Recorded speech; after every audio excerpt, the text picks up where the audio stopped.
Hello guys, एकीट्यू CSS Python exam form में pass होने के बावजूद भी शो हो रहा, आप क्या करें। CSS पाइथन रिजल्ट अपडेट होगा कि नहीं होगा, कब होगा। CSS पाइथन को लेकर इंपॉर्टेंट अपडेट, कई सारे छात्र मुझसे इस बात को लेकर पूछ रहे थे। इसके अलावा एक स्टूडेंट पहले यहाँ पे देख लेते हैं, एबी टेक्निकल क्या पूछ रहे हैं। सर CSS क्लियर है, पाइथन में बैक है, फिर भी एग्जाम फॉर्म में COP भरने का ऑप्शन आ रहा है, आप क्या करें। हमको पाइथन का एग्जाम भरना है कि नहीं भरना है। उसके अलावा दूसरे स्टूडेंट है मनीष सिंह, इस स्टूडेंट में भी प्रैक्टिकल एग्जाम देना है कि नहीं पूछना है, ठीक है, या ओनली थ्योरी। अब पहले हम रिप्लाई देते हैं एबी टेक्निकल जी को, ठीक है। अब ये इंपॉर्टेंट वीडियो, अगर आप इस पे आप भी CSS पाइथन या फिर नॉन क्रेडिट सब्जेक्ट कोई भी आपका ईयर में दे चुके हैं या फिर देने वाले, तो इंपॉर्टेंट ज़रूर इसको समझ लेना, ठीक है।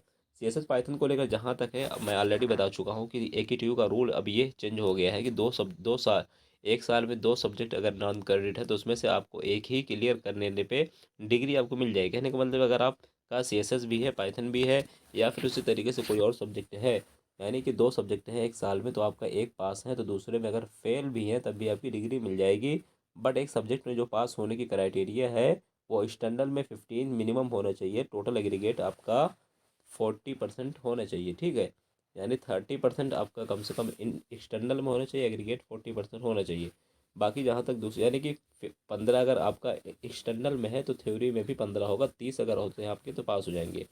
अब यहाँ तक बात है, CSS में अगर पास हैं और पाइथन में बैक है तो एग्ज़ाम फॉर्म में फॉर्म COP भरने पे ऑप्शन क्यों आ रहा है, यानी फॉर्म फिर पास होने के बावजूद भी क्यों शो हो रहा है। तो यहाँ पे देखो, इससे कोई मतलब नहीं है। अगर मान लीजिए आपका CSS क्लियर है, पाइथन में बैक है, फिर भी अगर वो वहाँ फॉर्म भरने का ऑप्शन आ रहा है तो उससे कोई प्रॉब्लम नहीं, उसको छोड़ दीजिए।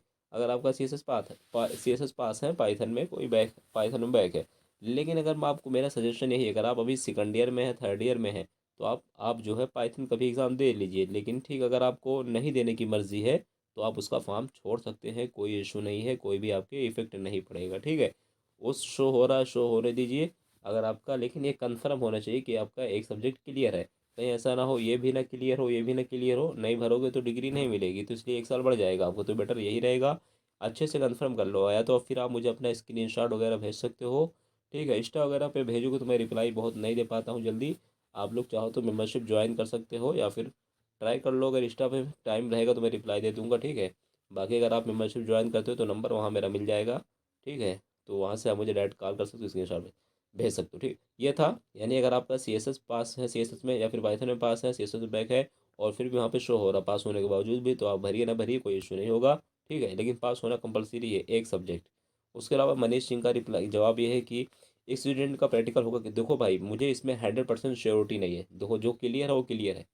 लेकिन जहाँ तक इक्स की बात होती है, उसमें तो यही होता है कि इक्स स्टूडेंट को केवल और केवल थ्योरी एग्जामिनेशन देना होता है, क्योंकि जो आपकी फ़ीस लगती है 7,865 रुपये, ये केवल थ्योरी एग्ज़ाम की फ़ीस है।